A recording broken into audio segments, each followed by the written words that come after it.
Welcome back to Revise and Resubmit, the podcast that takes, those really dense academic papers and makes them surprisingly interesting.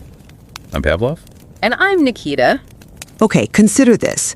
The Mashantucket Pequot Tribal Nation in Connecticut. You probably know them as the owners of Foxwoods, right?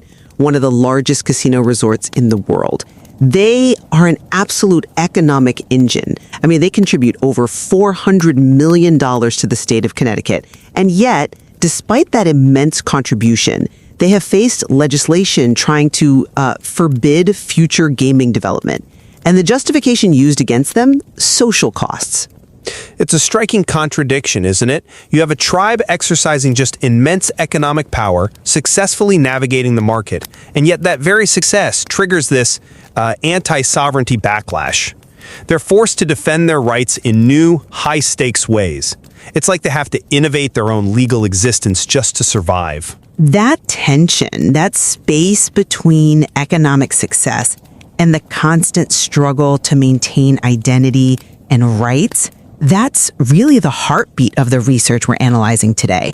The paper is titled Sovereignty as a Site of Innovation, Institutional Entrepreneurship in Native American Tribal Nations. And it was published in Research Policy in 2026. And for those listening who track academic credibility, Research Policy is an FT50 journal. I mean, that is the gold standard. It means this work has gone through just incredibly rigorous peer review. This is not a casual opinion piece. The authors are Thomas G. Pittz from the University of Tampa, Carma M. from Fort Lewis College, and Terry R. Adler at the University of Oklahoma. It is a brilliantly crafted paper. And honestly, whether you're a subscriber to our channel or just passing through, I really urge you to make time to read it. The link is in the show notes. It will absolutely change how you view tribal economics. I agree. It frames the issue in a way that's incredibly relevant, not just for tribes, but for, anyone interested in how organizations survive in hostile environments. But before we get into the heavy data, maybe we should set the stage. For someone new to this, we need to clarify how these authors are redefining sovereignty. Well, traditionally, we think of sovereignty as this legal status. You either have it or you don't. It's sort of a binary switch. But this paper argues that for Native American tribes, sovereignty is actually a tool for innovation. It's a site of innovation. Right. And they use this concept of institutional entrepreneurship. It sounds dense, but it's actually quite intuitive. It just means tribal leaders are acting like entrepreneurs, but they aren't just building a coffee shop. They're building the rules and the systems, things like corporations, tax structures, legal codes, to fill the gaps left by the federal government. The paper calls these gaps institutional voids. Exactly. They are building the infrastructure of a nation from scratch. And the methodology they use to explore this is just fascinating.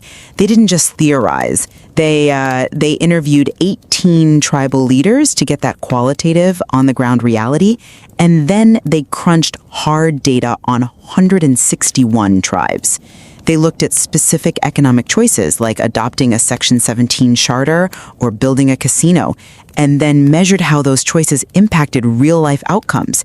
Things like jobs, housing, education, and language. And that is where the sparks start to fly, because the data tells a story that is complex and, quite frankly, a little troubling in places.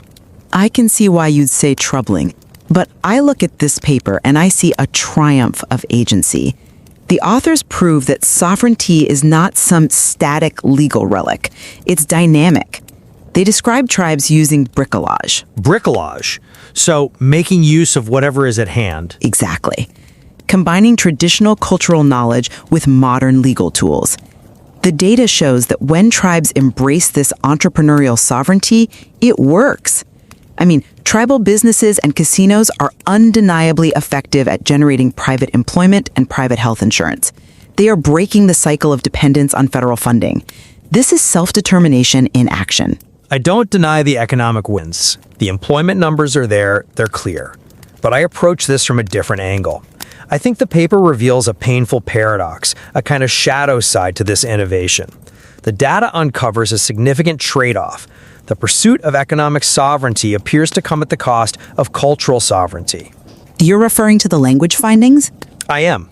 the results showed some alarming negative correlations. As business activity and casino presence rise, native language preservation falls. And maybe even more counterintuitive is the finding on education. Casinos were actually linked to a decrease in college attainment. That challenges the whole success story narrative that money solves everything. I think challenges is the right word, but I don't think it defeats the narrative. It adds nuance. But let's break this down. We have to start with the mechanism of sovereignty itself. The paper spends a lot of time on something called a Section 17 charter. Which is a federal mechanism. It is. A Section 17 charter allows a tribe to incorporate. It lets them separate their business assets from their tribal governmental assets. And most importantly, it allows them to sign contracts for up to 25 years without asking the Secretary of the Interior for permission. And that requirement for permission is such a relic of the paternalistic oversight the Bureau of Indian Affairs has always held. It's a bottleneck. A huge bottleneck. So adopting Section 17 is a form of private ordering. It creates a safe, stable space for business. It signals to partners we are open for business and we are stable. And interestingly, the data show that Section 17 charters are linked to higher college attainment. Or, well, specifically the lack of them is linked to lower attainment. It suggests that this legal innovation fosters a mindset of long-term planning. See, I'm sorry, but I just don't buy that Section 17 is the magic bullet here.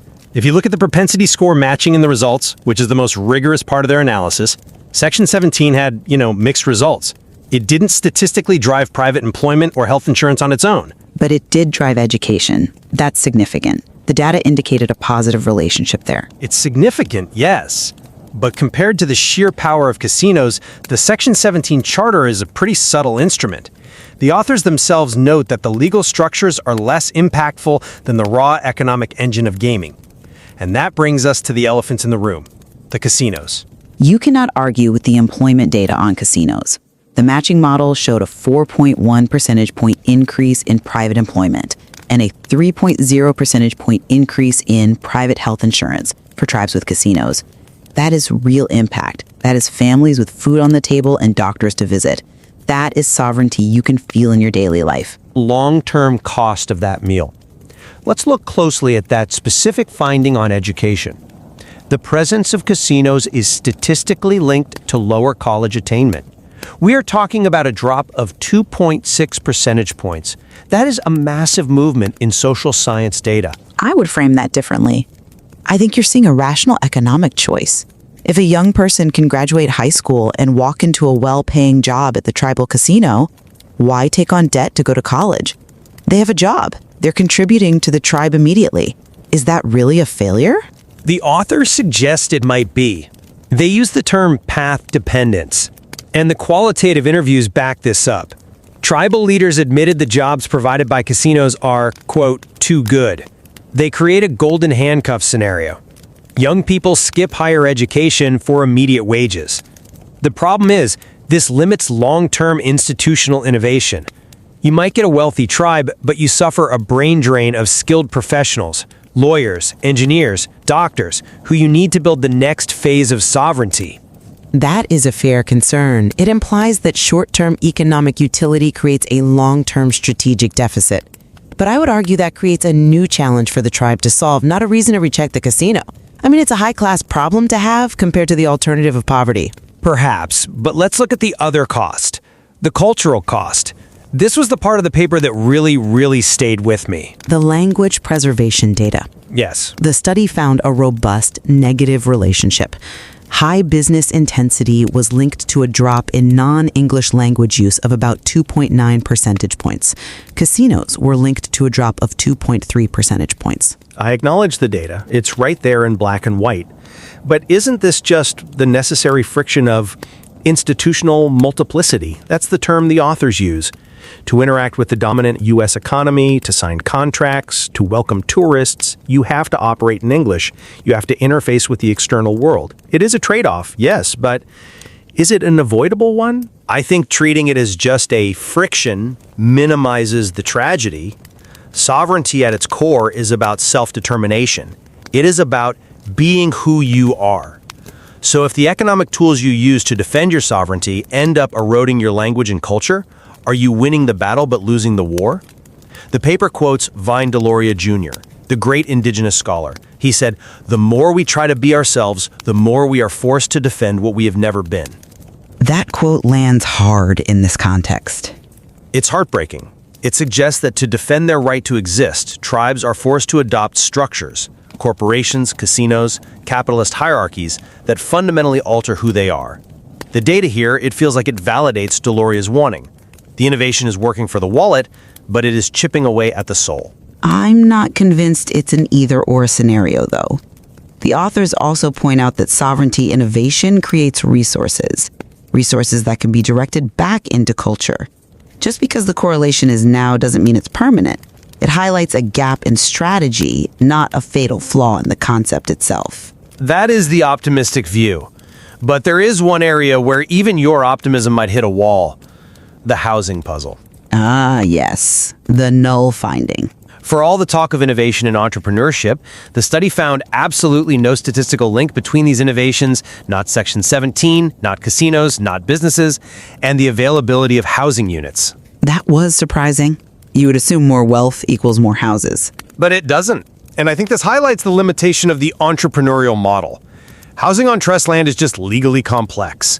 You can't just go to a bank and get a mortgage because the bank can't foreclose on federal trust land. Correct. It's a classic institutional void. And it's a void that these specific innovations haven't filled. It marks a failure of the current form of institutional entrepreneurship. They've solved the revenue problem, but they haven't solved the basic human need for shelter in a way that scales. It shows that money doesn't automatically fix structural legal barriers. I would agree with that. It shows the work isn't done. But I also want to praise the methodology here. The fact that they used a mixed method approach, starting with those 18 interviews to understand the why and then moving to the what of the data, that allowed them to catch these nuances. If they had just run the numbers, they might have missed the golden handcuffs explanation for the education drop.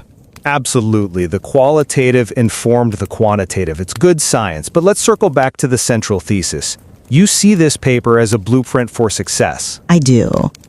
I see it as proof that tribes are not passive victims of policy. They are active designers.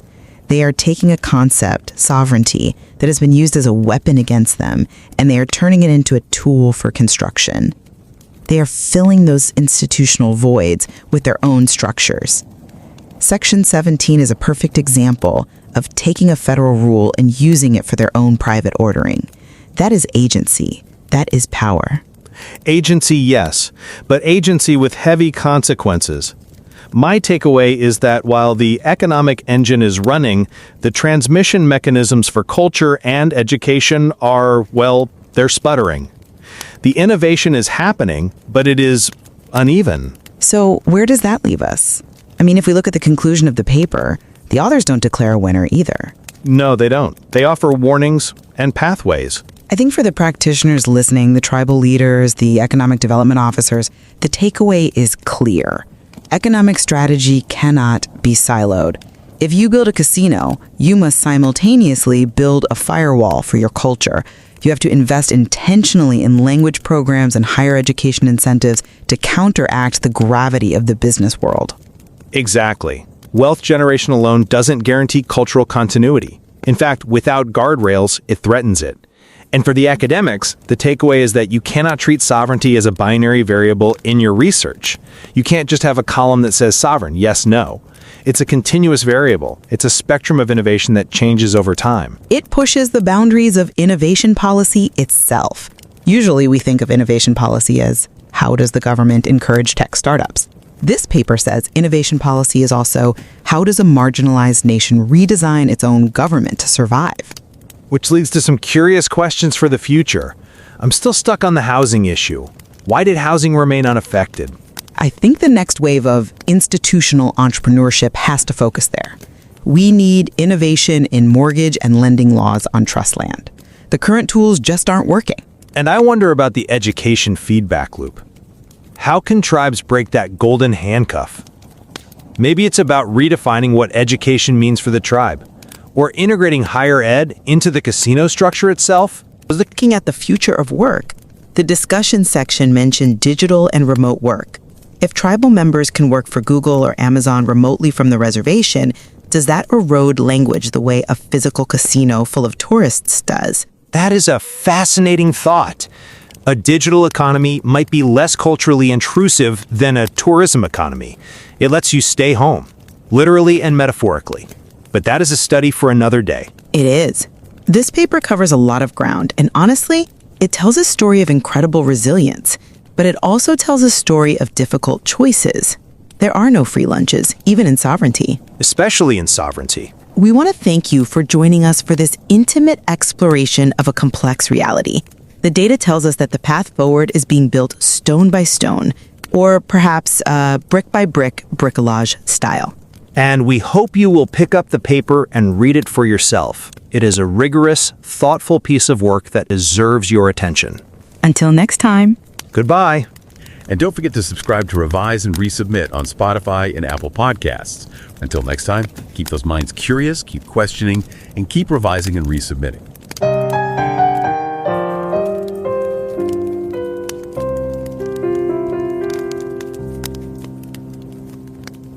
Revise and রিসাবমিটে স্বাগতম। আমি Pavlov. আর আমি নিকিতা। আচ্ছা, একটা জিনিস ভাবুন তো, এমন একটা বিজনেস যা একটা পুরো কমিউনিটিকে চাকরির সুযোগ দিচ্ছে, ভালো স্বাস্থ্যসেবা দিচ্ছে, কিন্তু সেই একই উদ্যোগ আবার তাদের তরুণদের কলেজ থেকে দূরে সরিয়ে আনছে, এমনকি তাদের মাতৃভাষাটাকেই হয়তো ধীরে ধীরে শেষ করে দিচ্ছে। কি অদ্ভুত এক পরিস্থিতি, তাই না? হ্যাঁ, এই যে একটা টানাপোড়েন, একদিকে অর্থনৈতিক মুক্তি, আবার অন্যদিকে সাংস্কৃতিক পরিচয় হারানোর ভয়। এই দুইয়ের মধ্যে ভারসাম্য রাখাটা যে কতটা কঠিন, নেটিভ আমেরিকান উপজাতিদের ক্যাসিনো ব্যবসা নিয়ে করা একটা গবেষণা ঠিক এমনই এক জটিল আর মানবিক গল্প আমাদের সামনে এনেছে। একদম। আর এই ভারসাম্য খোঁজার সংগ্রামটাই গবেষণার একেবারে কেন্দ্রে। হ্যাঁ, আর এই আলোচনাটা তো কোনো সাধারণ রিপোর্টের ওপর ভিত্তি করে হচ্ছে না। আমরা যে পেপারটা নিয়ে কথা বলছি সেটা রিসার্চ পলিসিতে ছাপা হয়েছে।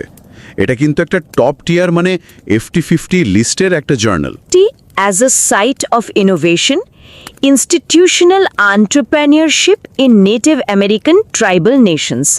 আর এর লেখকরা হলেন ইউনিভার্সিটি অফ ট্যাম্পার Thomas G Pitts, Fort Lewis কলেজের কার্মা এম এবং ইউনিভার্সিটি অফ ওকলাহোমার টেরি আর অ্যাডলার।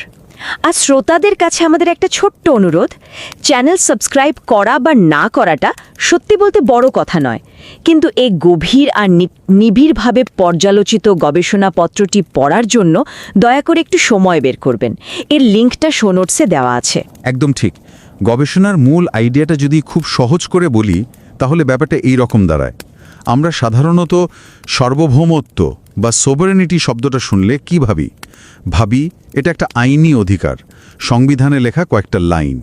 কিন্তু এই গবেষণা দেখাচ্ছে নেটিভ আমেরিকান উপজাতিদের জন্য সার্বভৌমত্ব শুধু আইনে লেখা কয়েকটা শব্দ নয়, এটা একটা জীবন্ত জিনিস। উপজাতীয় নেতারা আধুনিক ব্যবসার কৌশল ব্যবহার করে এই সার্বভৌমত্বের ধারণাকে নতুন করে তৈরি করছেন। তারা শুধু তাদের অধিকার রক্ষা করছেন না, বরং তাকে একটা উদ্ভাবনের জায়গায় পরিণত করেছেন। এই বিষয়টা আমাকে সত্যি ভাবাচ্ছে। চলুন এর আরেকটু গভীরে যাওয়া যাক। পেপারটাতে একটা লাইন আছে যেটা আমাকে খুব ভাবিয়েছে। লাইনটা হলো, আমরা যত বেশি নিজেরা হতে চেষ্টা করি, তত বেশি আমাদের এমন কিছু রক্ষা করতে বাধ্য করা হয় যা আমরা কখনো ছিলাম না। বাহ, কি গভীর একটা কথা! এই ভাবনাটা কিভাবে এই গবেষণার মূল যুক্তির ভিত্তি তৈরি করছে? এটা আসলে পুরো গবেষণার দর্শনটাকে এক লাইনে বলে দেয়। দেখুন, প্রচলিত ধারণাটা কি? সার্বভৌমত্ব হলো নিজের সীমানা আর আইন রক্ষা করা। কিন্তু এই লাইনটা বলছে, যখন একটা সম্প্রদায় আধুনিক বিশ্বের সাথে তাল মেলানোর জন্য নিজেদের বদলাতে যায়, তখন তাদের এমন সব ঐতিহ্য রক্ষা করতে হয় যা হয়তো আগে এতটা গুরুত্বপূর্ণ ছিল না। সার্বভৌমত্ব তখন আর শুধু একটা প্রতিরক্ষার বিষয় থাকে না, একটা সৃজনশীল প্রক্রিয়ায় পরিণত হয়। এই গবেষণাপত্র বলছে উপজাতীয় নেতারা ঠিক এই কাজটাই করছেন। তারা একদিকে তাদের ঐতিহ্যগত প্রথা আর অন্যদিকে আধুনিক বাজারের নিয়ম, এই দুটোকে মিলিয়ে একটা নতুন ধরনের সিস্টেম তৈরি করছেন। তার মানে তারা দুটো ভিন্ন জগতের মধ্যে একটা সেতু তৈরি করার চেষ্টা করছেন। একদম। গবেষকরা এখানে 3টা মূল বিষয় তুলে ধরেছেন। প্রথমত, সার্বভৌমত্বকে একটা স্থির কাঠামোর বদলে একটা পরিবর্তনশীল একটা উদ্ভাবনের জায়গা হিসেবে দেখা। দ্বিতীয়ত, কিভাবে ব্যবসার মাধ্যমে এন্টারপ্রেনারশিপের মাধ্যমে উপজাতিরা সার্বভৌমত্বের অর্থ আর তার প্রয়োগ দুটোই বদলে দিচ্ছে, সেই প্রক্রিয়াটা বোঝা। আর তৃতীয়ত, এই পরিবর্তনের পেছনের কৌশলগুলো, যেমন বাউন্ডারি ওয়ার্ক বা নিজেদের সীমানা নতুন করে ঠিক করা, ব্রিকোলাজ হাতের কাছে যা সম্পদ আছে তাই দিয়েই নতুন কিছু তৈরি করা, আর লজিক হাইব্রিডাইজেশন দুটো ভিন্ন চিন্তাধারার মিশ্রণ, এগুলো বিশ্লেষণ করা। গবেষণায় ইনস্টিটিউশনাল ভয়েড বা প্রাতিষ্ঠানিক শূন্যতা বলে একটা মজার ব্যাপার তুলে ধরা হয়েছে। সহজ ভাষায় এর মানে কি, আর এটা এখানে এত গুরুত্বপূর্ণ কেন? এটা একটা দারুণ প্রশ্ন। ভাবুন তো, আপনি একটা দারুণ গাড়ির ফ্যাক্টরি বানাতে চান, কিন্তু যেখানে বানাতে চাইছেন সেখানে কোনো ভালো রাস্তা নেই, বিদ্যুৎ নেই বা গাড়ি বানানোর মতো দক্ষ লোকও নেই। এই অবস্থাই হলো প্রাতিষ্ঠানিক শূন্যতা।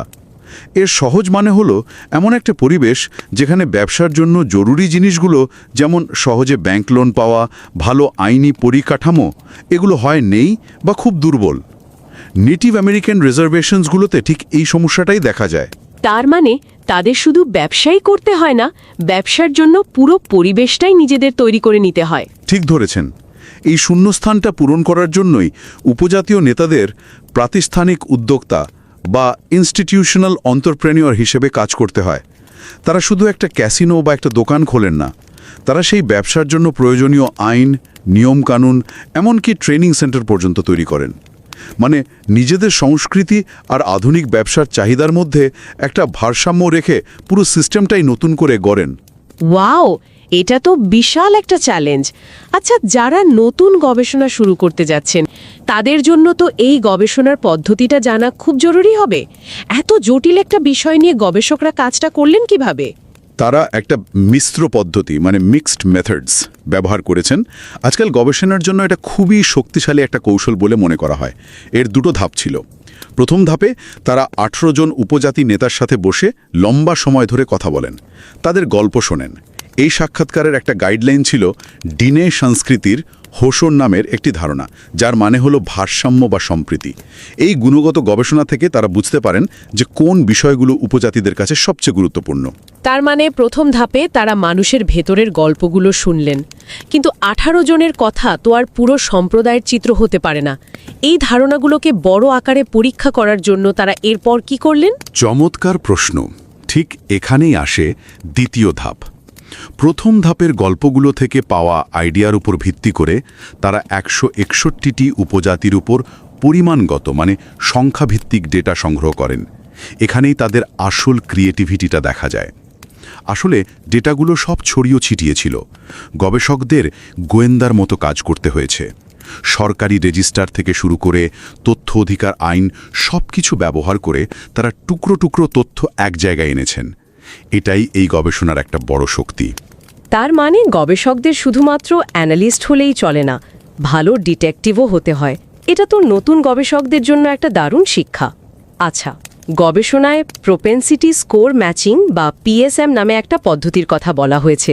নামটা শুনতে বেশ কঠিন লাগছে। এটা আসলে কি? নামটা কঠিন হলেও আইডিয়াটা বেশ সহজ। এটা অনেকটা রেফারি দিয়ে দুটো বক্সিং টিম মেলানোর মতো। আপনি তো আর একজন হেভিওয়েট বক্সারের সাথে একজন ফেদারওয়েট বক্সারের ফাইট দেবেন না, তাই না? না, দিলে তো ফলাফল আগেই বোঝা যাবে। পিএসএম ঠিক সেই কাজটাই করে। ধরুন আপনি দেখতে চান ক্যাসিনো থাকার ফলে একটা উপজাতির কি লাভ বা ক্ষতি হচ্ছে। আপনি তো আর ইচ্ছে মতো একটা ক্যাসিনোওয়ালা উপজাতির সাথে একটা ক্যাসিনো ছাড়া উপজাতির তুলনা করতে পারেন না, কারণ তাদের মধ্যে জনসংখ্যা, ভৌগোলিক অবস্থান এগুলোর অনেক পার্থক্য থাকতে পারে। ঠিক, তাহলে তো বোঝা যাবে না যে পরিবর্তনটা ক্যাসিনোর জন্য হচ্ছে নাকি অন্য কোনো কারণে। একদম। পিএসএম পদ্ধতি পরিসংখ্যান ব্যবহার করে প্রায় একই রকম দুটো উপজাতিকে খুঁজে বের করে, যাদের মধ্যে জনসংখ্যা, শিক্ষা, দারিদ্র্যের হার প্রায় সমান। কিন্তু পার্থক্য শুধু একটাই, একটার ক্যাসিনো আছে, অন্যটার নেই। এরপর যখন তাদের তুলনা করা হয় তখন আমরা প্রায় নিশ্চিতভাবে বলতে পারি যে ফলাফলের পার্থক্যটা ক্যাসিনোর কারণেই হচ্ছে। এতে গবেষণার রেজাল্ট অনেক বেশি নির্ভরযোগ্য হয়ে ওঠে। বাহ, দারুণভাবে বোঝালেন। তাহলে এই সব গোয়েন্দাগিরি আর জটিল বিশ্লেষণের পর শেষ পর্যন্ত কি জানা গেল? ডেটা কি বলছে? ফলাফলগুলো নিশ্চয়ই চমকে দেওয়ার মতো। ফলাফলগুলো একদিকে যেমন চমকপ্রদ, তেমনি বেশ জটিল। প্রথমে আসা যাক সেকশন 17 চার্টারের কথায়। এটা হলো উপজাতীয় সরকারের বাইরে গিয়ে আলাদা কর্পোরেশন তৈরির একটা আইনি অনুমতি। 1 মিনিট, তার মানে কি এই যে এই চার্টারের মাধ্যমে তারা সরকারি আমলাতন্ত্রের বাইরে গিয়ে আরও সহজে আর দ্রুত ব্যবসা করার সুযোগ পায়? অনেকটা নিজেদের একটা মুক্তাঞ্চল তৈরি করার মতো। ঠিক এই রকমই। দেখা গেল যে উপজাতিদের এই চার্টার আছে, তাদের মধ্যে কলেজ পাশ করা ছেলেমেয়ের সংখ্যাটা একটু বেশি।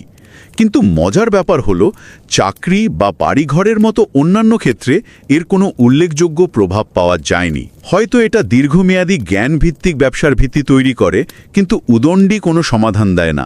আর ক্যাসিনোবিহীন নিজস্ব ব্যবসার ক্ষেত্রে কি দেখা গেল? ওটা একটা দ্বিধারী তলোয়ারের মতো কাজ করেছে। একদিকে যেমন মানুষের ব্যক্তিগত চাকরির সুযোগ বেড়েছে, যা খুবই ভালো খবর, কিন্তু অন্যদিকে মাতৃভাষা ব্যবহারের হার আশঙ্কাজনকভাবে কমে গেছে। এটা তো অদ্ভুত এক পরিস্থিতি। একদিকে মানুষ নিজের পায়ে দাঁড়াচ্ছে, কিন্তু তার জন্য নিজের ভাষাকেই ভুলে যেতে হচ্ছে। এর কারণটা কি হতে পারে? বাজারে টিকে থাকতে গেলে কি ইংরেজি বা অন্য কোনো প্রভাবশালী ভাষার প্রয়োজন পড়ছে? খুব সম্ভবত তাই। যখন ব্যবসাগুলো বাইরের দুনিয়ার সাথে লেনদেন করে, তখন স্বাভাবিকভাবেই ইংরেজি বা অন্য প্রভাবশালী ভাষার দরকার হয়। ফলে ধীরে ধীরে নতুন প্রজন্ম তাদের নিজেদের ভাষা থেকে দূরে সরে যায়। অর্থনৈতিক উন্নতির সাথে সাথে সাংস্কৃতিক পরিচয়ের একটা দিক এখানে দুর্বল হয়ে পড়ছে। আর ক্যাসিনো? এর ফলাফল তো সবচেয়ে জটিল বললেন। হ্যাঁ, ক্যাসিনোর ফলাফল সবচেয়ে মিশ্র এবং সবচেয়ে নাটকীয়। একদিকে ক্যাসিনোগুলো ব্যক্তিগত চাকরির সুযোগ আর হেলথ ইন্স্যুরেন্সের কভারেজ বিপুল পরিমাণে বাড়িয়েছে। এটা মানুষের জীবনযাত্রা মান উন্নয়নে বিশাল একটা ভূমিকা রেখেছে। কিন্তু অন্যদিকে কলেজ শিক্ষার হার আর মাতৃভাষা ব্যবহারের হার দুটোই বেশ কমে গেছে। 1 মিনিট, ক্যাসিনোর কারণে কলেজ শিক্ষার হার কমে যাচ্ছে? এটা হজম করা একটু কঠিন। সাধারণত আমরা ভাবি যে টাকা পয়সা বাড়লে শিক্ষার সুযোগও বাড়ার কথা। ঠিক এখানেই গবেষণার সবচেয়ে গুরুত্বপূর্ণ দিকটা লুকিয়ে আছে। ডেটা দেখে তো গবেষকরাও প্রথমে অবাক হয়েছিলেন। তাই তারা তাদের এই অবাক করা ফলাফল নিয়ে আবার উপজাতীয় নেতাদের কাছে ফিরে যান। তখন নেতারা একটা বাস্তবসম্মত ব্যাখ্যা দেন, যা কোনো কম্পিউটার মডেল দিতে পারত না। তারা বলেন, ক্যাসিনোগুলো এমন সব ভালো মাইনে চাকরির সুযোগ তৈরি করে যা এতটাই আকর্ষণীয় যে অনেক তরুণ পড়াশোনা শেষ না করে বা কলেজে না গিয়েই সরাসরি চাকরিতে যোগ দেয়। কিন্তু অনেকেই তো বলবেন, এতে সমস্যা কি? একটা ভালো মাইনের চাকরি পাওয়া যদি পড়াশোনার উদ্দেশ্য হয়, আর সেটা যদি আগেই পাওয়া যায়, তাহলে তো ভালোই। এই যুক্তির বিরুদ্ধে গবেষকরা কি বলছেন? এটাই তো বিতর্কের জায়গা। স্বল্প মেয়াদে এটা অবশ্যই ভালো, একটা পরিবারে টাকা আসছে, অভাব দূর হচ্ছে। কিন্তু দীর্ঘমেয়াদে একটা পুরো প্রজন্ম যদি উচ্চশিক্ষা থেকে দূরে সরে যায়, তাহলে সেই সম্প্রদায়ের ভবিষ্যৎ নেতৃত্ব, উদ্ভাবন বা জ্ঞানভিত্তিক অর্থনীতির কি হবে? তারা কি শুধু ক্যাসিনো ভিত্তিক চাকরির ওপরই নির্ভরশীল হয়ে পড়বে? এই প্রশ্নটাই গবেষণাটা তুলে ধরেছে। সবচেয়ে অবাক করার মতো বিষয় হলো, এত ব্যবসা, এত টাকা পয়সার লেনদেন হচ্ছে, অথচ সাধারণ মানুষের মাথার উপর ছাদের কোনো সুরাহা হচ্ছে না। গবেষণায় তো আবাসন বা হাউজিং নিয়ে একটা অদ্ভুত ফলাফল পাওয়া গেছে, তাই না? হ্যাঁ, এবং এটা একটা গভীর কাঠামোগত সমস্যার দিকে ইঙ্গিত করে। গবেষণায় দেখা গেছে উপজাতীয় উদ্যোক্তা কার্যকলাপের সাথে আবাসনের প্রাপ্যতার কোনো সম্পর্কই নেই। কারণটা হলো নেটিভ আমেরিকানদের জমি একটা বিশেষ আইনি ট্রাস্টের অধীনে থাকে। এর মানে হলো জমি ব্যক্তি মালিকানায় থাকে না, সরকার সেটা দেখভাল করে। ফলে বাড়ি কেনার জন্য ব্যাংক থেকে মর্টগেজ লোন পাওয়া প্রায় অসম্ভব। তাই টাকা থাকলেও মানুষ নিজের বাড়ি বানাতে পারছে না। তার মানে এক্ষেত্রে কোনো সম্পর্ক না পাওয়াটাই একটা বিরাট বড় ফলাফল। একদম। এটা দেখাচ্ছে যে শুধু টাকা দিয়ে সব সমস্যার সমাধান হয় না, যদি না আইনি কাঠামোটা বদলানো হয়। তাহলে এই দীর্ঘ এবং গভীর আলোচনা থেকে শিক্ষাবিদ এবং নীতি নির্ধারকদের জন্য মূল বার্তাটা কি? আমরা কি শিখতে পারি? শিক্ষাবিদদের জন্য মূল বার্তা হল, সার্বভৌমত্বের মতো বিষয়গুলোকে শুধু আইনের বইয়ের মধ্যে সীমাবদ্ধ না রেখে বাস্তব জীবনে এটা কিভাবে কাজ করছে তা দেখা। এটি কোনো স্থির ধারণা নয়, বরং একটা চলমান উদ্ভাবনী প্রক্রিয়া যা এন্টারপ্রেনিয়রশিপের মাধ্যমে প্রতিনিয়ত বদলাচ্ছে।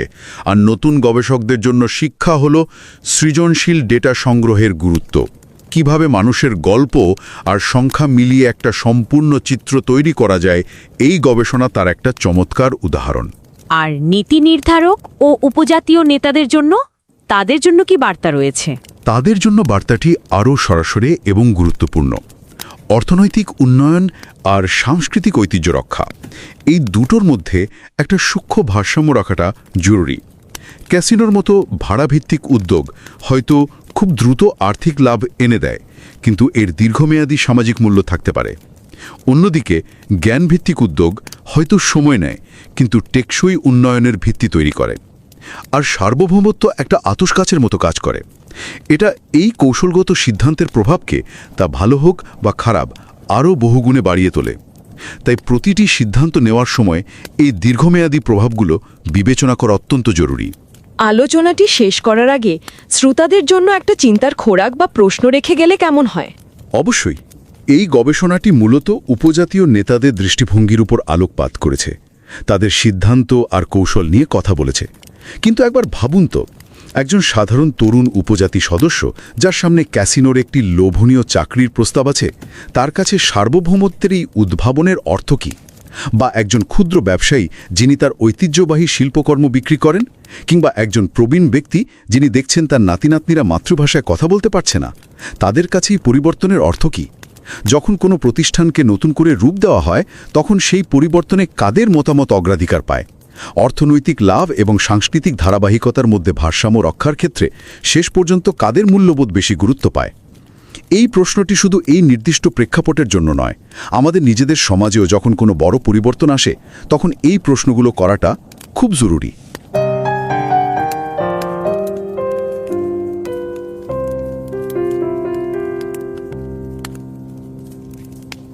नमस्कार, रिवाइज एंड रीसबमिट में आपका स्वागत है। मैं हूं पावलोव और मैं हूं निकिता। कल्पना कीजिए एक समुदाय की जो अपनी आर्थिक तरक्की के लिए एक बहुत सफल बिजनेस खड़ा करता है। इतना सफल कि वो उस राज्य को सालाना $400 मिलियन से भी ज्यादा का भुगतान करता है।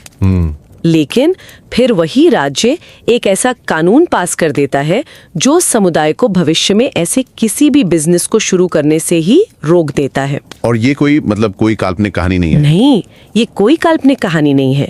ये कनेक्टिकट में मैशानट के पेक्वाट ट्राइबल नेशन के साथ असल में हुआ। जी, उनके फॉक्सवुड और मोहिगन कैसीनो बहुत कामयाब रहे। बेहद कामयाब, लेकिन उन्हें गैर मूल निवासी समुदायों के भारी विरोध का सामना करना पड़ा। और यहीं से एक बहुत ही गहरा सवाल उठता है कि अपनी पहचान, अपनी संस्कृति, अपनी स्वायत्तता, इन सबको बनाए रखते हुए कोई समुदाय आर्थिक रूप से कैसे तरक्की कर सकता है? क्या आर्थिक विकास हमेशा सांस्कृतिक मूल्यों की कीमत पर ही होता है? क्या पैसा हमेशा संस्कृति पर भारी पड़ता है? आज हमारी पूरी बातचीत इसी उलझन को सुलझाने की कोशिश पर केंद्रित है और इसका आधार है रिसर्च पॉलिसी जर्नल में प्रकाशित एक बहुत ही बेहतरीन अकादमिक लेख। और ये कोई साधारण जर्नल नहीं है? नहीं, बिल्कुल नहीं। ये फाइनेंशियल टाइम्स की टॉप 50 जर्नल्स की प्रतिष्ठित सूची में शामिल है, जिसे FT50 लिस्ट कहते हैं। मतलब ये अपने क्षेत्र के सबसे प्रभावशाली शोध पत्रों में से एक है। बिल्कुल। ये लेख थॉमस जे पिट्स, कार्मा एम और टेरी आर एडलर ने लिखा है। हम श्रोताओं से आगाह करेंगे कि वे इस गहन शोध को पढ़ने के लिए समय जरूर निकालें, चाहे वे इस चैनल को सब्सक्राइब करें या नहीं। हाँ, इसका लिंक शो नोट्स में दिया गया है। ये वाकई समय निकालने लायक है जी। तो आज हमारी कोशिश ये रहेगी कि हम इस लेख की परतों को उन लोगों के लिए खोलें जो अकादमिक शोध की दुनिया में नए हैं और शायद अपना रिसर्च का सफर अभी शुरू करने वाले हैं। हम ये समझने की कोशिश करेंगे कि संप्रभुता या सॉवरेनिटी का विचार, जिसे हम अक्सर एक भारी भरकम कानूनी या राजनीतिक शब्द मानते हैं, कैसे असल में इनोवेशन और उद्यमिता का एक शक्तिशाली जरिया बन सकता है। तो चलिए इस गुत्थी को सुलझाना शुरू करते हैं। इस लेख की आत्मा क्या है, मुद्दे की बात क्या है? देखिए, मुद्दे की बात यह है कि ये शोध संप्रभुता को देखने का हमारा नजरिया ही बदल देता है। लेख का जो मुख्य तर्क है वो ये है कि मूल अमेरिकी जनजातियों के लिए संप्रभुता कोई पत्थर की लकीर नहीं है। मतलब कोई ऐसी चीज नहीं जो उन्हें बस सरकार से मिल गई हो। बिल्कुल। ये एक जीवित सांस लेती हुई संस्था है जिसे वे लगातार नया रूप दे रहे हैं। और इसका सबसे बड़ा औजार है उद्यमिता। एक मिनट, ये बात बहुत दिलचस्प है। मतलब आप कह रहे हैं कि बिजनेस करना, नए उद्यम शुरू करना, ये सब उनकी संप्रभुता को व्यक्त करने का एक तरीका है। व्यक्त करने का ही नहीं, बल्कि उसे फिर से गढ़ने का, उसे फिर से परिभाषित करने का। हाँ। वे आधुनिक बिजनेस के तरीकों का इस्तेमाल करके संप्रभुता के मायने बदल रहे हैं। अच्छा। अब ये सिर्फ जमीन या संसाधनों पर अधिकार की बात नहीं रह गई है, ये उद्यमशीलता से आत्मनिर्णय की एक कहानी बन गई है। मतलब संप्रभुता खुद इनोवेशन का एक मैदान बन गई है। ठीक कहा। ठीक है, तो ये जो पारंपरिक सोच है उससे ये अलग कैसे है? आमतौर पर संप्रभुता को कैसे देखा जाता है? देखिए, पारंपरिक रूप से संप्रभुता को एक कानूनी बक्से की तरह देखा जाता है। हाँ। मतलब या तो वो आपके पास है या नहीं है, एक स्विच की तरह, ऑन या ऑफ। हाँ बिल्कुल। ये शोध उसे एक लचीली, एक विकसित हो रही संस्था के रूप में देखता है। शोधकर्ता 3 मुख्य तर्क देते हैं। पहला, जैसा हमने कहा, संप्रभुता कोई कानूनी ढांचा मात्र नहीं, बल्कि एक विकसित हो रहा संस्थागत रूप है। ठीक है। दूसरा, कि जनजातीय राष्ट्र उद्यमिता, शासन और अपनी संस्कृति को बचाने के माध्यम से इसके अर्थ और इसकी संरचना को सक्रिय रूप से नया आकार देते हैं। और तीसरा तर्क, मुझे लगता है वो इस बारे में होगा कि वे ये सब करते कैसे हैं। बिल्कुल सही पकड़ा। तीसरा तर्क यही है कि वे ये काम 3 खास तरीकों से करते हैं। सीमा कार्य, जिसे बाउंड्री वर्क कहते हैं, जुगाड़, जिसे प्रिकोलाज कहते हैं, और विभिन्न संस्थागत तर्कों को मिलाकर। ये शब्द सुनने में थोड़े अकादमिक और भारी लग रहे हैं। हाँ है। जुगाड़ तो हम समझते हैं, लेकिन एकेडमिक दुनिया में इसका क्या मतलब है? और ये सीमा कार्य क्या है? कोई आसान सा उदाहरण दे सकते हैं? जरूर। देखिए, सीमा कार्य का मतलब है कि वे लगातार ये तय करते हैं कि उनकी दुनिया कहाँ खत्म होती है और बाहरी दुनिया कहाँ शुरू होती है। कानूनी, आर्थिक और सांस्कृतिक रूप से। तीनों रूप से।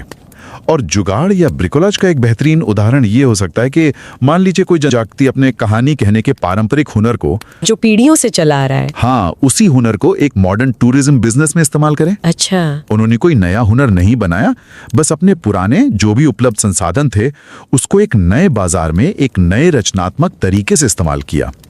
वे बाजार के नियमों और अपनी परंपराओं को मिला रहे हैं। अच्छा, अब समझ आया। मतलब अपनी ही चीजों को नए तरीके से इस्तेमाल करके कुछ नया बना लेना, ये तो एक बहुत बड़ा और साहसिक विचार है। पर सवाल ये है कि आप ऐसी किसी चीज को साबित कैसे करेंगे? मेरा मतलब है, आप इसे आंकड़ों में कैसे दिखाएंगे? और यही इस शोध का सबसे मजबूत हिस्सा आता है। उन्होंने एक मिश्रित विधि, मतलब मिक्स्ड मेथड्स दृष्टिकोण का इस्तेमाल किया, जिसमें कहानियां भी हैं और आंकड़े भी। इससे थोड़ा और खोलते हैं। उन्होंने शुरुआत कहाँ से की? कहानियों से या आंकड़ों से? उन्होंने कहानियों से शुरुआत की। पहले चरण में उन्होंने 18 जनजातीय नेताओं के साथ बहुत गहरे और लंबे साक्षात्कार किए, इंटरव्यूज। जी। इसका लक्ष्य संप्रभुता के कागजी अर्थ को नहीं, बल्कि उसके जीवित अनुभव को समझना था। ये जानने की कोशिश थी कि जमीन पर एक नेता के लिए संप्रभुता का क्या मतलब है। वे किन दुविधाओं से जूझते हैं, वे किन चीजों को सबसे ज्यादा महत्व देते हैं। बिल्कुल। लेकिन एक मिनट, सिर्फ 18 नेता? अमेरिका में तो 500 से ज्यादा मान्यता प्राप्त जनजातियां हैं। क्या इतने छोटे सैंपल से कोई बड़ा निष्कर्ष निकाला जा सकता है? ये एक बहुत अच्छा सवाल है, और यही गुणात्मक यानी क्वालिटेटिव और मात्रात्मक यानी क्वांटिटेटिव शोध के बीच के अंतर को उजागर करता है। यहाँ लक्ष्य हर किसी का प्रतिनिधित्व करना नहीं था, बल्कि मुद्दे की गहराई में उतरना था। और इन 18 साक्षात्कारों से उन्हें वो थीम या मुख्य बातें मिली जो बार बार सामने आ रही थी। अच्छा। उन्होंने पाया कि नेताओं के लिए 3 चीजें अपनी आर्थिक संप्रभुता को अमल में लाने के लिए बेहद जरूरी हैं। और वो 3 चीजें क्या थीं? पहला था सेक्शन 17 चार्टर। ये एक कानूनी दस्तावेज है जो जनजातियों को संघीय सरकार के हस्तक्षेप के बिना अपने कॉर्पोरेशन बनाने की आजादी देता है। मतलब पूरी आर्थिक आजादी एक तरह से। दूसरा, जनजाति के स्वामित्व वाले गैर गेमिंग व्यवसाय, जैसे होटल, दुकानें या निर्माण कंपनियां। और तीसरा, जो सबसे ज्यादा जाना पहचाना है, कैसीनो गेमिंग का बुनियादी ढांचा। ठीक है, तो पहले उन्होंने बातचीत से मुख्य मुद्दों की पहचान की, जैसे एक जासूस पहले सुराग इकट्ठा करता है। हाँ, कह सकते हैं। फिर इन सुरागों का क्या किया? फिर वे दूसरे चरण पर गए, मात्रात्मक शोध। अब उनके पास परीक्षण करने के लिए ठोस विचार थे। तो उन्होंने इन 3 चीजों, चार्टर, गैर गेमिंग बिजनेस और कैसीनो का असर देखने के लिए बड़े पैमाने पर डेटा इकट्ठा किया।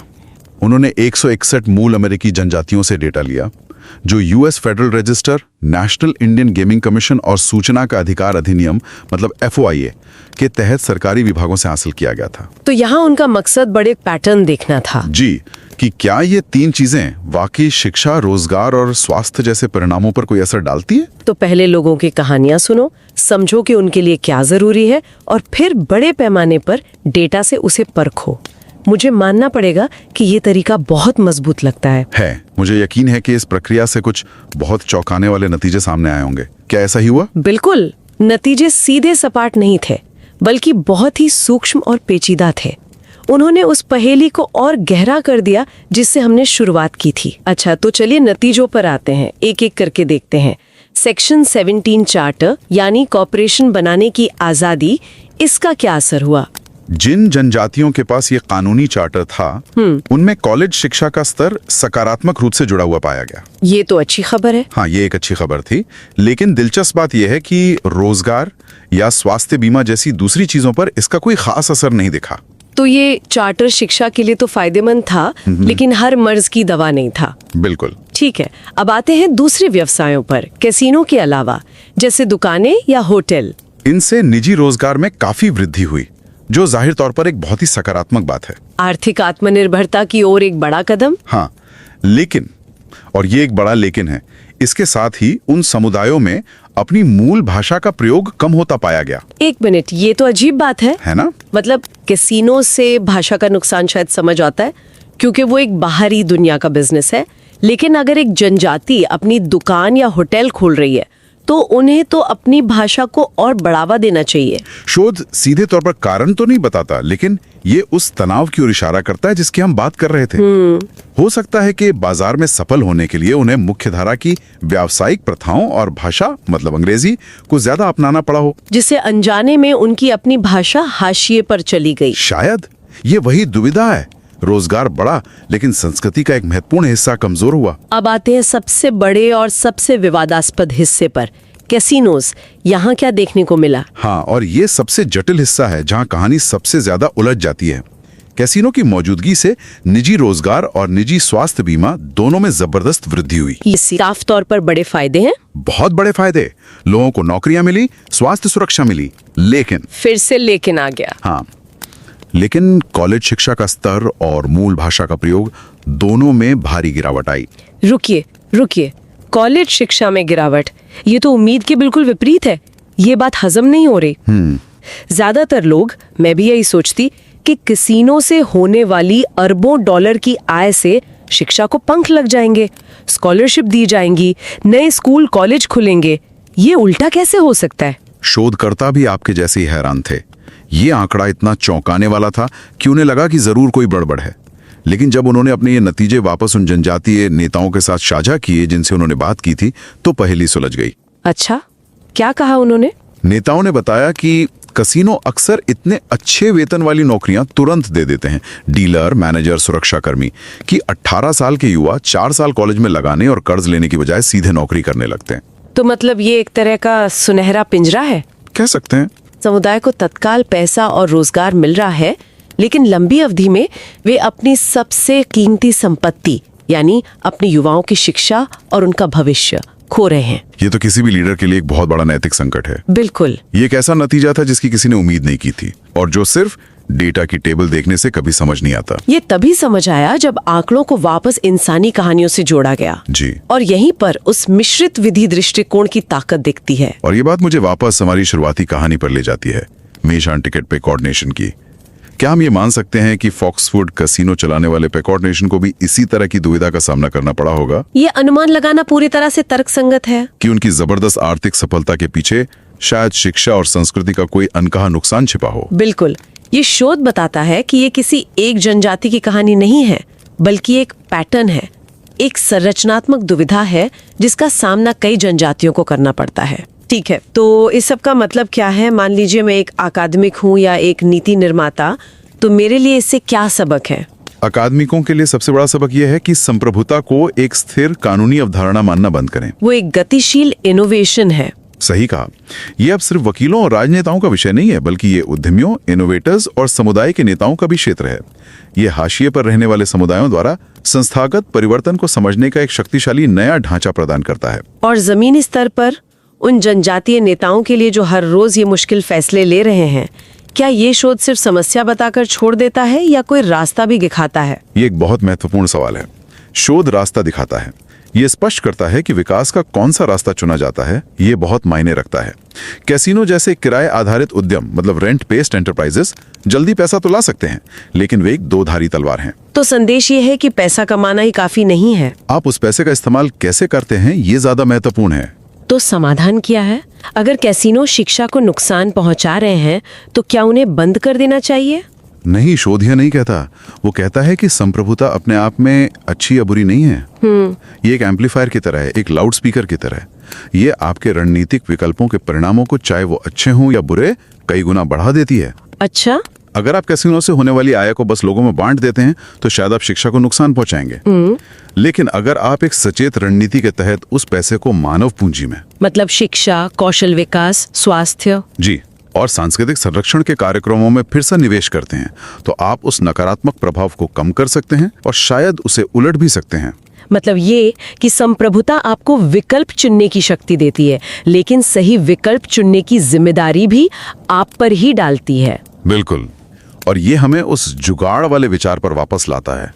जब आप बाजार के नियमों को अपनी संस्कृति और परंपराओं के साथ मिलाते हैं, तो आप सिर्फ बाहरी मॉडल की नकल नहीं कर रहे होते, आप कुछ नया और अनूठा बना रहे होते हैं। हाँ, जो आपकी अपनी जरूरतों और मूल्यों के अनुकूल होता है। ये सिर्फ आर्थिक लेन देन नहीं है, ये पहचान का निर्माण भी है। ये पूरी चर्चा दिखाती है कि कैसे अच्छा अकादमिक शोध हमें दुनिया को एक नए और गहरे नजरिए से देखने में मदद कर सकता है।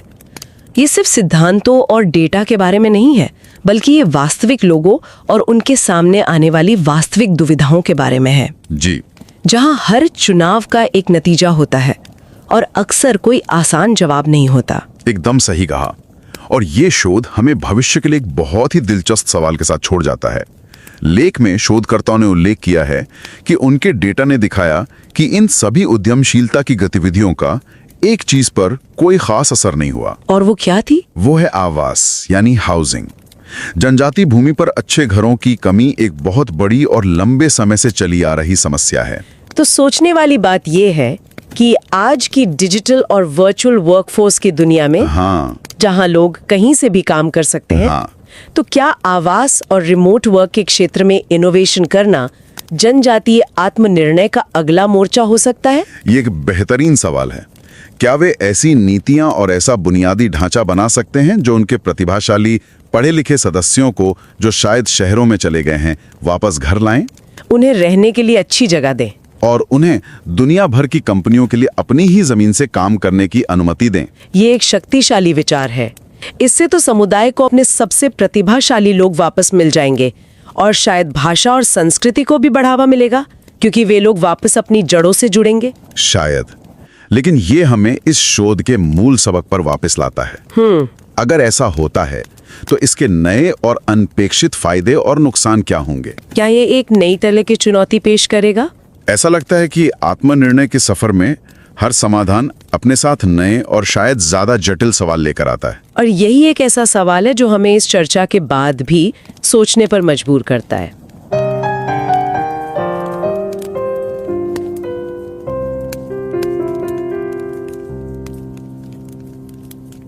Forestil dig lige, at du bygger en enorm succesfuld virksomhed, Foxwoods Casino i Connecticut, drevet af Mashantucket Pequot-stammen. Du skaber tusindvis af jobs. Du betaler over $400 millioner i skat til staten. Man skulle tro, du ville blive hyldet som en helt. Det ville man da mene. Men i stedet, der sker det modsatte. Staten vedtager en lov, der forbyder enhver fremtidig udvikling som din. De lokale naboer klager. Klager? Over hvad? Stigende boligpriser. Øget kriminalitet, altså alle de sociale omkostninger, de mener, din succes har forårsaget. Det er ikke bare en almindelig forretningskonflikt. Det er en kamp om selve arten til at bestemme over sin egen fremtid. En kamp om suverænitet. Præcis. Hvad gør du, når din succes bliver opfattet som en trussel? Jamen præcis. Den spænding er jo kernen i en utrolig vigtig og virkelig nuanceret diskussion. og den bliver belyst i en fascinerende artikel, vi har kigget på til dig. Okay. Den er publiceret i det prestigefyldte tidsskrift Research Policy, og det er altså ikke et hvilket som helst tidsskrift, det er på Financial Times top 50-liste. Så det er virkelig i sværvægtsklassen? Ja, det her. De tungeste samtaler inden for businessforskning finder sted. Artiklen er skrevet af et stærkt hold. Thomas G. Pittz fra University of Tampa, Carma M. for Fort Lewis College og Terry R. Adler for University of Oklahoma. Og vi vil virkelig, virkelig opfordre dig til at tage dig tid til at læse den her gennemtænkte og grundigt peer-reviewede artikel. Uanset om du følger os fast eller ej, så find lige linket i vores noter. Det er en sand øjenåbner. Ja, især hvis du står over for at skulle starte din egen forskningsrejse og vil se, hvordan man kan gribe sådan et komplekst emne an. Lad os prøve at koge essensen helt ned.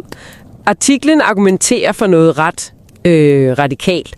At suverænitet for oprindelige amerikanske stammer ikke bare er en statisk, juridisk status. Okay, ikke bare noget, man har eller ikke har. Præcis. I stedet foreslår det, at du skal se det som noget, der aktivt bliver innoveret og genopfundet dag for dag. Stammeledere bruger helt moderne iværksætterværktøjer. Som for eksempel at starte virksomheder og casinoer. Lige præcis. Ikke kun for at forsvare deres ret til selvbestemmelse, men også for aktivt at omforme, hvad suverænitet overhovedet betyder i praksis. De genfortolker og bøjer de regler, de lever under, gennem forretning. Så det handler om at flytte suveræniteten fra at være et dokument i en skuffe, til at være en levende, dynamisk kraft. Noget man gør, ikke noget man har. Netop. Men det er jo et kæmpe koncept at studere. Hvordan i alverden griber man an at undersøge noget så komplekst og følsomt som suverænitet? Det er lige præcis her, deres metode bliver så elegant og lærerig. For hvis du kun ser på tal, så risikerer du jo at misforstå, hvorfor tingene sker. Og omvendt, hvis du kun taler med folk, ved du ikke, om deres oplevelser er generelle? Præcis. Derfor bruger de en såkaldt mixed methods tilgang. De kombinerer det bedste fra begge verdener, og de starter med det menneskelige, det kvalitative. De starter med at lytte. Lige præcis. Før de overhovedet kiggede på et eneste tal, gennemførte de dybdegående interviews med 18 stammeledere, for at forstå, hvad suverænitet betyder for dem. Ikke for en jurist, men for de mennesker, der lever det. Ja. Og det er ikke bare en abstrakt idé for dem. Det er meget konkrete ting. For eksempel retten til at drive forretning internationalt udenom staten. Okay. Eller anerkendelsen af, at deres magt eksisterede før den amerikanske forfatning overhovedet blev skrevet. Og så helt afgørende, evnen til at selv at vedtage love, der fremmer erhvervslivet.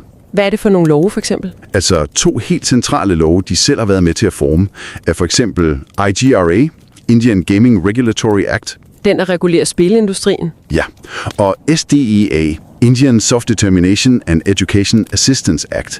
Det er love, der simpelthen giver dem rammerne for økonomisk selvstændighed. Det er suverænitet i praksis. Det er fascinerende. Så i stedet for at pådutte af dataene en eller anden akademisk definition, lad de lederne selv definere begrebet. Lige præcis.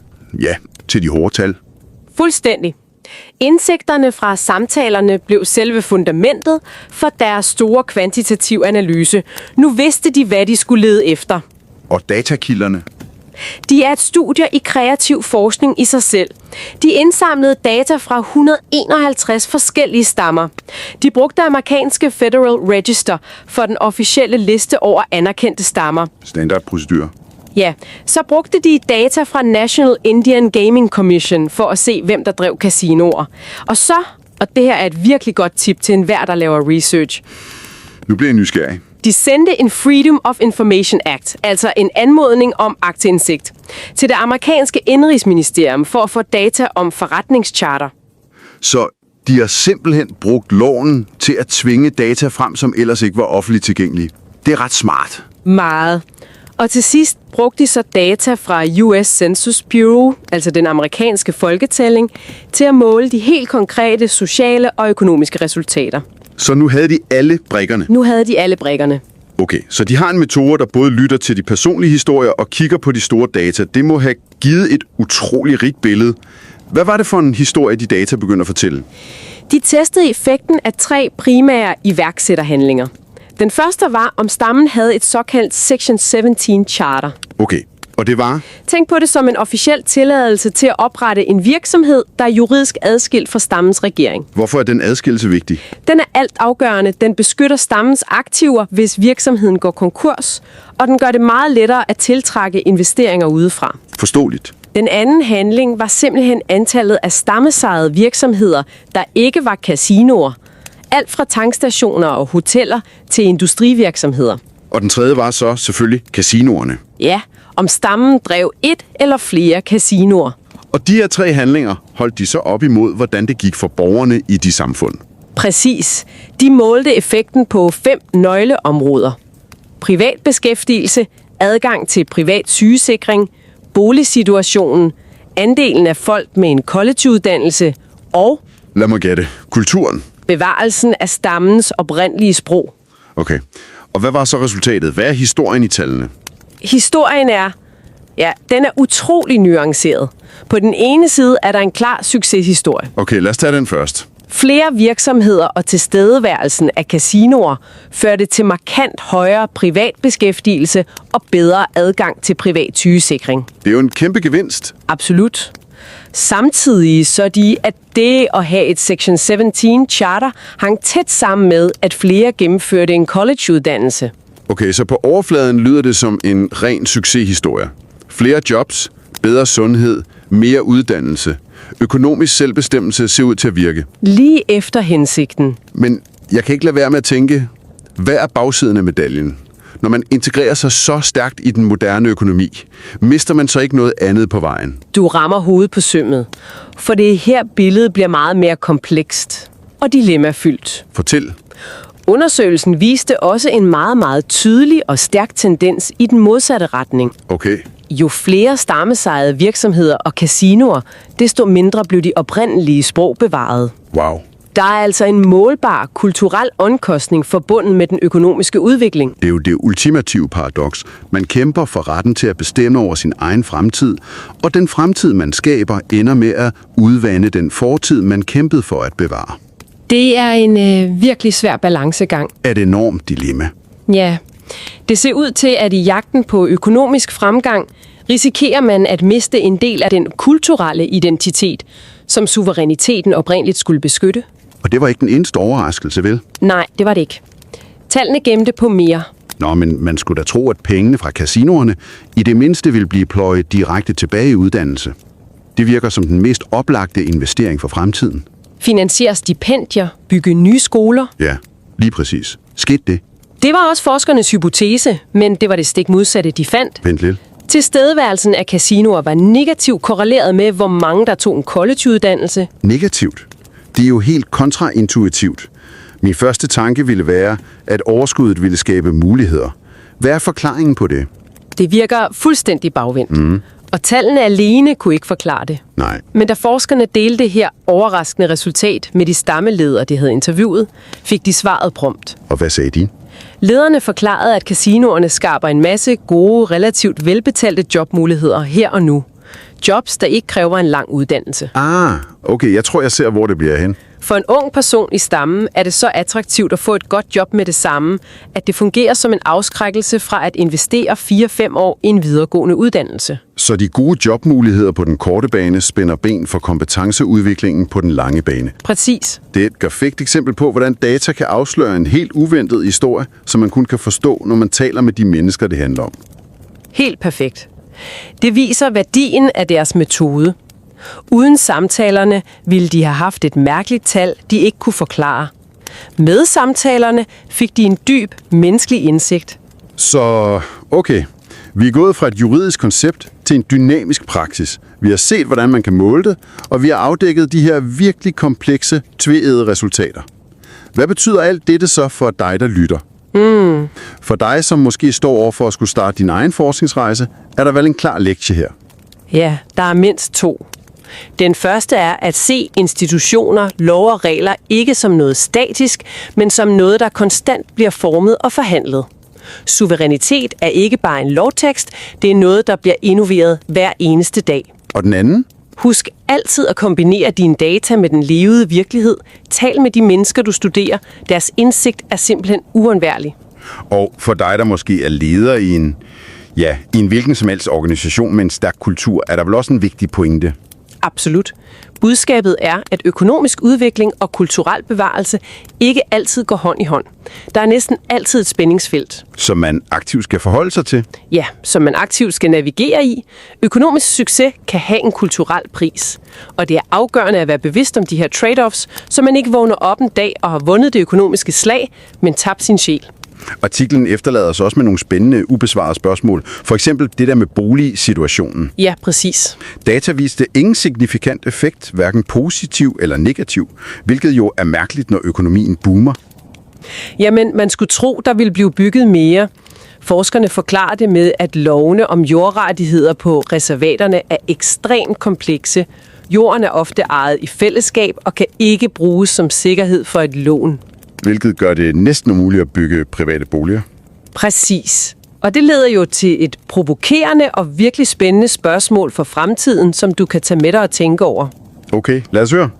I en verden med mere og mere fjernarbejde, hvor man ikke længere er fysisk bundet til en arbejdsplads, hvordan kan stammerne så innovere omkring netop boligproblematikken for at tiltrække deres egne talentfulde medlemmer tilbage? Og hvilke nye former for suverænitet, måske en form for digital suverænitet, vil opstå, når man ikke længere er fysisk bundet til reservatets land for at kunne bidrage? Lige præcis. Hvad sker der med begrebet suverænitet, når de gamle fysiske grænser for alvor begynder at blive visket ud?